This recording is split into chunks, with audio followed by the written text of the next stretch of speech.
Hey y'all, so let me show you guys how I do my fun night at home. It's not necessarily traditional or authentic, but it's quick, easy, and it tastes good, so let's get into it. So to keep things simple, I start with a prepackaged broth and then doctor it up. You can use whatever kind of broth you want. This is what I had on hand. I also use some Better Than Bouillon chicken base as well as some ginger paste. I add all of that to a pot and let it simmer for at least 30 minutes with some onion, garlic, cloves, and I also season it just with some basic seasonings in my cabinet until I get my desired flavor palette.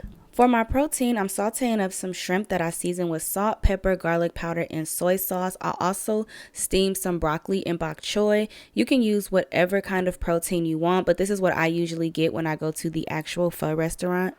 These are the noodles that I use, and I just cook them according to the directions on the back.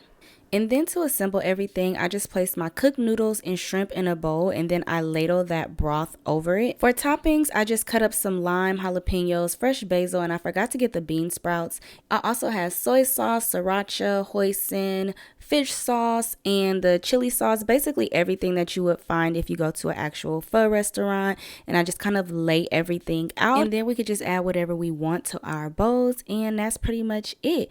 And y'all, it's so good. Dare I say it's better than going to the restaurant, but I think I'm just being a little biased, but it really is good, and I love making pho at home now.